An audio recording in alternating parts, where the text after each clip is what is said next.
Halo everyone, kembali lagi di channel Smart Kimia. Ya, sebelumnya terima kasih yang sudah klik video ini. Video ini adalah lanjutan dari video sebelumnya mengenai bab larutan penyangga atau buffer. Di video sebelumnya, yaitu part 1, sudah dijelaskan mengenai definisi larutan penyangga, prinsip kerja, dan juga buffer asam atau jenis buffer yang pertama yaitu buffer asam beserta contoh dan pembahasan soal perhitungan pH-nya. Nah, video ini akan melanjutkan mengenai pembahasan buffer basa dan juga peranannya. Bagi yang belum melihat pembahasan part satunya, silakan bisa klik link yang sudah saya taruh di deskripsi box ya, baru bisa masuk ke pembahasan yang part 2-nya. Ya, baik, mohon bantuannya untuk subscribe, like, share, dan juga komen pada video ini ya. Oke, baik, terima kasih bagi yang sudah subscribe. Kita masuk ke pembahasannya.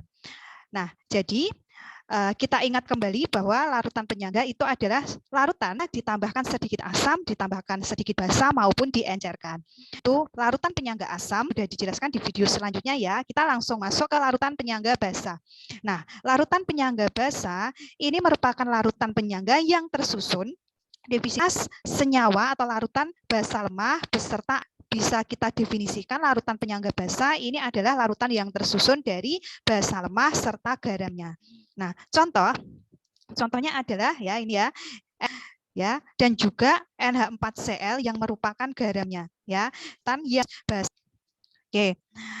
Nah, dalam pembahasan ya di sini ada dua macam ya atau berapa langsung ini asam konjug ya contoh 4OH dicampur dengan langsung makan. Ada cara yang kedua ya, cara yang kedua atau jenis yang kedua yaitu tidak langsung. Nah, basa lemah direaksikan dengan asam kuat ya. Basa lemah direaksikan dengan asam kuat yang mana ketika kedua sampingnya berupa air. Nah, di sini nanti basa lemah ya milimolnya akan bersisa ya. Nah, dari kedua macam cara ini ya, kita bisa menghitung konsentrasi OH- yang dikali konsentrasi garamnya ya, konsentrasi cara yang langsung garamnya di ya kalau dia buffer. Nah, kalau sudah ini tidak langsung terbentuk dulu. Nah, untuk rumus ya, rumus tersebut ya, ini jika valensi garamnya tidak satu, maka nanti konsentrasi garam ini dikali dengan valensinya ya. Biar lebih paham, langsung kita masuk ke contoh dan pembahasan soalnya. Oke, kita masuk ke soal yang pertama ya. Soalnya adalah suatu larutan terdiri dari campuran NH3 dengan konsentrasi 0,1 M sebanyak 50 mili dan 100 mili larutan NH4Cl 0,5 M. Nah, dari sini kalian sudah bisa menentukan ya bahwa senyawanya ya ini dan senyawanya yang kedua atau larutannya kedua ini adalah garam ya, NH4Cl ini adalah garam. Nah, dari komponennya basa lemah dan garam berarti ini sudah merupakan suatu sistem penyangga, jadi tidak perlu direaksikan ya, karena sudah basa lemah dan garamnya. Nah, pertanyaannya adalah tentukan apakah larutan tersebut merupakan larutan penyangga. Kemudian yang B, apabila larutan tersebut termasuk larutan penyangga, maka tentukan pH-nya. Diketahui Kb-nya 10 pangkat min 5. Oke, kita jawab dulu yang A. Nah, untuk yang A, apakah larutan tersebut merupakan larutan penyangga? Jawabannya adalah ya. Ya, jawabannya ya. Karena apa? Ya, karena pada soal tersebut larutan yang diketahui ya 4Cl sistem ya, yaitu sisa tuliskan NH3 plus NH4Cl tanda panah buffer. Ya, seperti ini ya. Jadi kita bahas yang B.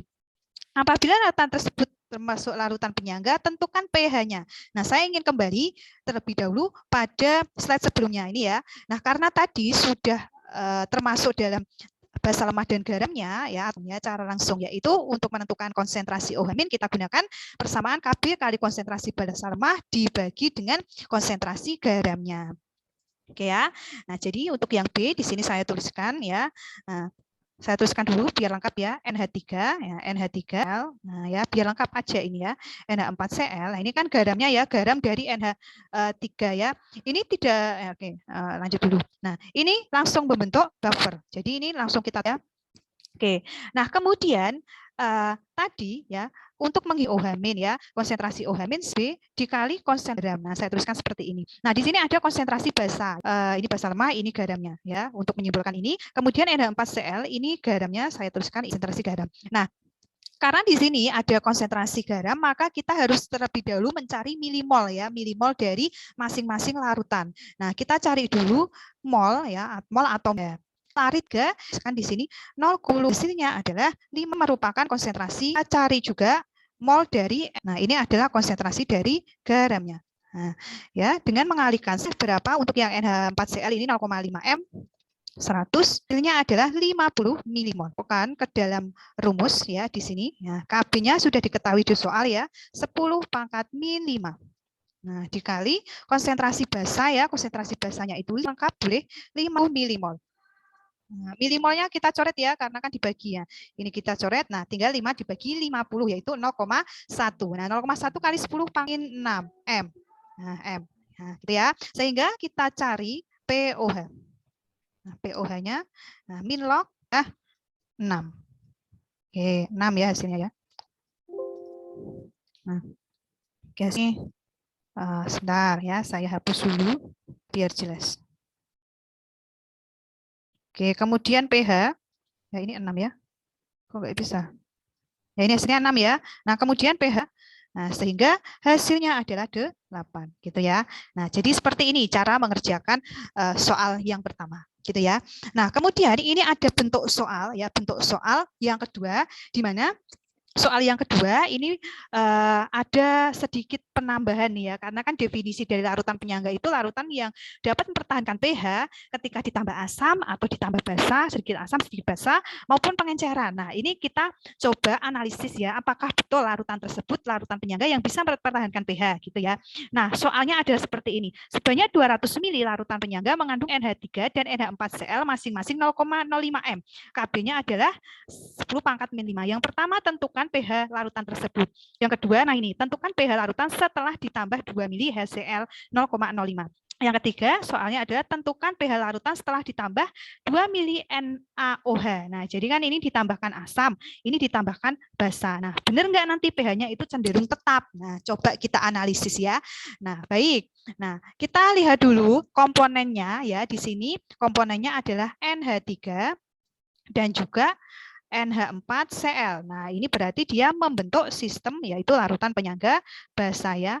Nah, ini langsung kita tuliskan biar jelas yaitu membentuk buffer gini ya. Oke, nah kemudian kita tentukan dulu yang A, Nah, yang A sama seperti tadi, kita cari dulu mol ya, mol dari NH3 dengan mengalihkan volume dan juga molaritas. Mol volumenya adalah 200 ya, masing-masing 200 mili dikali dengan konsentrasinya ini ya 0,05. Oke. Nah, ini hasilnya adalah 10 mili ya, 10 milimol. 10 milimol. Oke. Nah, kemudian mol dari NH4Cl. Nah, NH4Cl ini juga sama ya. Nah, berarti 200 dikali 0,05 hasilnya adalah 10 milimol. Oke ya. Bisa dipahami ya ini ya, tidak perlu saya tuliskan. Nah, kemudian karena di sini untuk menghitung pH, maka kita cari dulu konsentrasi OH- sama seperti tadi kita gunakan persamaan Kb ya, Kb kali konsentrasi basa lemah dibagi dengan konsentrasi garamnya. Nah, Kb-nya adalah ini ya, 1 kali 10 pangkat min 5. 1 kali 10 pangkat min 5. Nah, kemudian basanya ya, ini konsentrasi basanya yaitu 10. Ini ya 10 milimol ya, dibagi dengan konsentrasi garamnya ini ya, basanya juga garamnya ini juga 10 milimol ya. Ini basa ya, ini garam. Nah, ini milimol dicoret ya, ini juga dicoret, berarti hasilnya adalah 10 pangkat min 5 M. Nah, jadi POH-nya ya, POH-nya sama dengan min log 10 pangkat min 5. Hasilnya adalah 5. Oke, jadi pH-nya langsung ya 14 dikurangi 5 yaitu 9. Nah, ini pH-nya tanpa ditambahkan apapun ya, tanpa ditambahkan asam, tanpa ditambahkan basa yaitu 9. Oke. Nah, coba kita kerjakan untuk yang kedua. Nah, setelah karena ini membentuk larutan penyangga, larutan tersebut ditambahkan HCl sebanyak 2 mili yang konsentrasinya 0,05 M. Nah, ini ya ditambahkan HCl ya, yaitu asam ya. 0,05 M 2 mili. Nah, jadi kita harus tentukan dulu milimolnya ya. Cara mengerjakannya adalah kita cari dulu milimol ya, milimol dari HCl ya, HCl dengan cara mengalihkan sama yaitu volume ya 2 mili 0,5 M. Nah, ini ya sama dengan. Oke, hasilnya adalah 0,1 milimol. Nah, milimol. Oke, biar lengkap kita tuliskan di sini ya, HCl. Nah, ketika terion dia akan menjadi H+ dan juga Cl min. Nah, kalau HCl ini konsentrasi atau milimolnya 0,1 milimol, berarti H+ karena koefisiennya 1, ini kan 1 semua ya koefisiennya ya. Di sini juga 0,1 milimol. Ini juga 0,1. Reaksikan ya, kita reaksikan HCl ini dengan tadi ya, yaitu NH3. Nah, jadi di sini kita ambil H+-nya ya. H+-nya karena ditambahkan asam ya, H+ ditambahkan dengan NH3. Nah, NH3. Nah, membentuk NH4+. Nah, ya, NH4+. Nah, kita tuliskan di sini diagram mula-mula reaksi sisa. Nah, mula-mula dari H+-nya ini berapa? 0,1 milimol. Ini milimol ya, tidak perlu saya tuliskan. Kemudian NH3 tadi milimolnya berapa? NH3. Ya, ini ya, yaitu 10. Maka saya tuliskan di sini 10 mula-mulanya. NH4+ ini juga 10 ya, 10 milimol karena koefisiennya sama yaitu 1. Nah, kemudian pada bagian reaksi ya, bagian reaksi di sini yang bereaksi berapa ya? Nah, ini 0,1. Ini juga karena koefisiennya 1, 0,1 milimol. Ini juga ya yang bereaksi 0,1 milimol. Nah, harus diingat bahwa untuk bereaksi ya, yang namanya suatu zat yang bereaksi maka konsentrasinya akan berkurang. Berarti di sini kita beri tanda negatif. Sedangkan untuk yang zat produk ya, zat produk ini kan akan bertambah gitu ya. Ketika kita membuat suatu ketika kita mereaksikan suatu larutan, ada 2 larutan ya. 2 larutan itu bereaksi, ketika belum direaksikan kan belum terjadi produknya, belum apa-apa. Kemudian ketika direaksikan otomatis milimol dari masing-masing reaksi kan berkurang dan lama-kelamaan akan menjadi produk, berarti produknya bertambah gitu ya. Sehingga di sini yang reaksi ini dikurangi, sedangkan yang bagian produk ini kita tambahkan gitu ya. Nah, sehingga ketika dikurangi ini 0,1 dikurangi 0,1 ini habis, kemudian 10 dikurangi 0,1 ya, ini hasilnya adalah 9,9 milimol, sedangkan ini hasilnya ada 10,1 milimol gitu ya. Nah, maka dari itu dari sini kita bisa cari ya konsentrasi OH-nya ya, sama menggunakan rumus yang tadi ya, sama ya, yaitu sama dengan Ka ya, Ka kali konsentrasi KB kok KB kali konsentrasi basa dibagi dengan konsentrasi garamnya. Nah, KB-nya tadi 10 pangkat min 5. Nah, kemudian basanya kita tentukan ya. Nah, basanya kita tentukan. Nah, basanya adalah nah ini dari sini. Kalau ini kan habis ya, berarti tidak usah dilihat. Nah, ini dari NH3 dan NH4+. Nah, yang merupakan basa konjugasi ini yang mana? Ini ya, yang NH3 ya, ini berperan sebagai basa, kemudian ini berperan sebagai asam konjugasi ya, asam konjugasi atau garamnya sama aja ya, asam konjugasi. Nah, ini kan boleh ya, garam ini diganti dengan penamaannya diganti dengan asam konjugasi itu boleh sama aja ya. Jadi sehingga di sini kita masukkan ya milimol dari basanya yaitu 9,9 milimol dibagi dengan konsentrasi garam atau asam konjugasinya ini 10,1 milimol. Nah, ini hasilnya adalah 10 pangkat min 5 dikali dengan 0, ya ini dibagi hasilnya itu 0,9802. Nah, ini ya M. Nah, ini adalah konsentrasi dari OH-nya. Kemudian saya lanjutkan di sini kita hitung POH. Nah, POH-nya ya sama ya dengan menggunakan rumus min log. Nah, ini ya 10 pangkat min 5 dikali 0,982 02. Nah, ini ya. Hasilnya adalah berarti ini 5 ya, 5 min log. Nah, min log 0,9802. Nah, oke.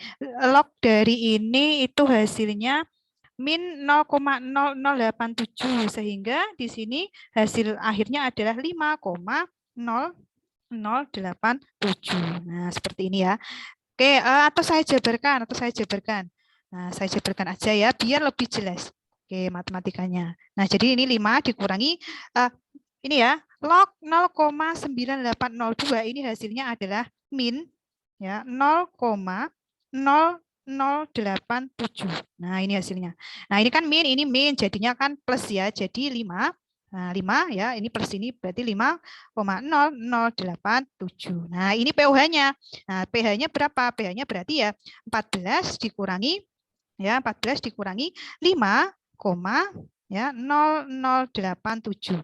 Hasilnya adalah 8,9. Nah, 9913. Nah, ini ya.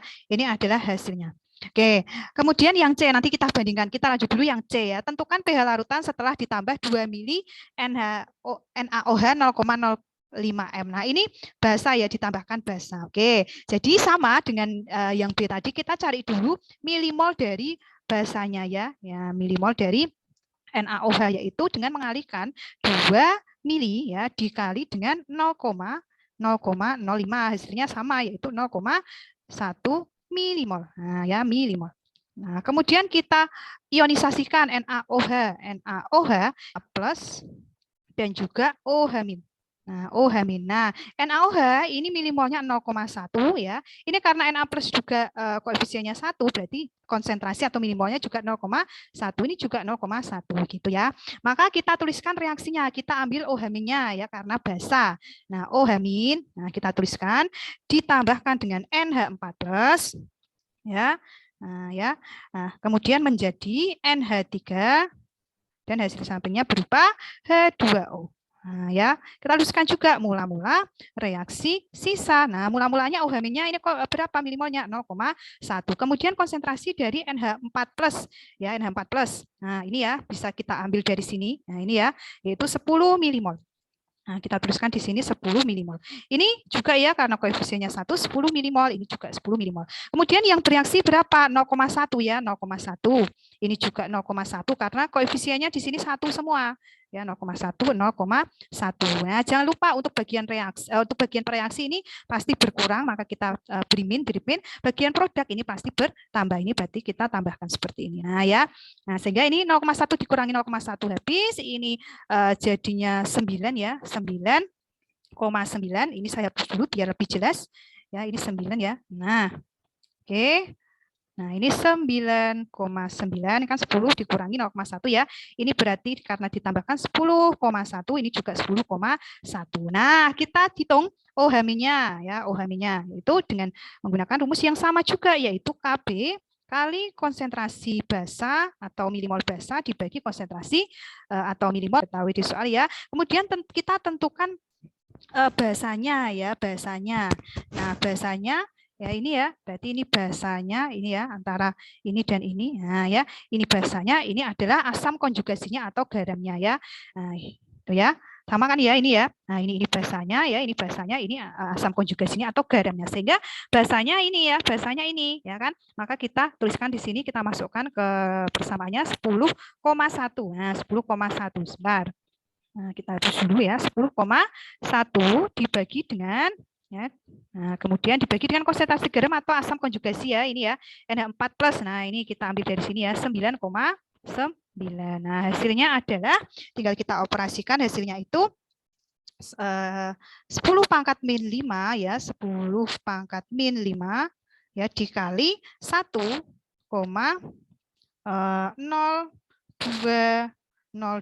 Nah, gitu ya, 02 ini. Sehingga di sini kita cari pOH-nya sama ya, yaitu dengan melokkan hasilnya ini tadi, yaitu 10 pangkat min 5, saya tuliskan di sini ya, 10 pangkat min 5 dikali hasil dari ini ya, di pembagian ini itu adalah 1,0202. Nah, gitu ya. Sehingga kita operasikan di sini min log 10 pangkat min 5, ini saya jabarkan aja ya, 10 pangkat min 5. Nah, berarti ini karena ini min log ya, jadi ini juga min log. Nah, 1,0202. Nah, sehingga min log 10 pangkat min 5 ini 5. Nah, kemudian min log 1,0202 ini adalah 0,087. Nah, tinggal ini dikurangkan hasilnya 4,9 913. Baru kita cari pH. Nah, pH-nya ini sama dengan berarti 14 dikurangi 14 dikurangi 14 dikurangi ini ya 4,9913. Nah, jadi hasilnya adalah ya langsung 9,0087. Nah, ya jadi ini yang saya lingkari. Nah, ini ya. Oke, nah coba kita bandingkan, benar nggak larutan penyangga itu bisa mempertahankan pH ya, atau cenderung mempertahankan pH. pH awalnya belum ditambah apa-apa berapa? 9 ya, 9. Nah, kemudian ketika ditambah asam ya, ketika ditambah asam itu turun jadi 8 tapi 8,9 ya. Jadi kan tadi dari ini ya, dari Nah, ini dari 9 ya. Dari 9, kemudian ketika ditambahkan asam itu turun jadi 8,9 ya. Atau tadi kita lihat ya ini ya NaOH. Nah, ini jadi 9,0087. Nah, ketika tambah basa jadi 9,0087. Nah, di sini bisa kita lihat bahwa larutan penyangga ini perubahannya sangat-sangat sedikit sekali. Ya, ini kan tadi 8,9 berapa tadi itu ya. Sangat-sangat sedikit sekali atau bisa kita katakan dia bisa atau cenderung mempertahankan pH-nya tetap 9 seperti itu ya. Jadi tidak drastis, tidak 9 ditambah asam langsung jadi 2 itu enggak ya, tapi hanya sedikit saja perubahan pH-nya gitu ya. Jadi bisa dipahami ya. Nah, oke, baik, yang terakhir kemudian ini tentang peranan larutan buffer ya dalam kehidupan sehari-hari kita, bahkan di dalam tubuh kita itu ada yang namanya larutan buffer. Nah, yang pertama ini ada larutan penyangga atau larutan buffer karbonat. Nah, dalam tubuh makhluk hidup larutan penyangga karbonatnya itu berupa ini ya, H2CO3 dan juga HCO3- untuk menjaga pH dalam darah. Ya, ini untuk menjaga pH dalam darah. Nah, jadi larutan penyangga karbonat itu menjaga pH dalam darah. Kemudian atom penyangga fosfat ini PO4,2-. Jadi ini harus pasangan ya, tidak boleh hanya gitu ya. Nah, ini juga untuk mempertahankan pH tubuh ya, pH globin. Nah, ini dia larutan penyangga hemoglobin tersusun atas HHB dan juga HbO2 gitu. Obatan ya, ini obat suntik atau obat tetes mata, pH-nya harus disesuaikan dengan pH cair dengan pH air mata ya, agar tidak menimbulkan iritasi yang mengakibatkan rasa perih pada mata. Oke, baik, sampai itu dulu untuk pembahasan pada part 2 ini, tidak usah terlalu panjang videonya. Terima kasih bagi yang sudah melihat video ini, semoga pembahasannya bisa diterima. Silakan jika ada pertanyaan, ada saran bisa dituliskan di kolom komentar ya. Jangan lupa jika memang video ini bermanfaat boleh subscribe terlebih dahulu gitu ya. Oke, terima kasih sudah melihat di channel Smart Kimia. Sampai bertemu di video saya selanjutnya. Bye.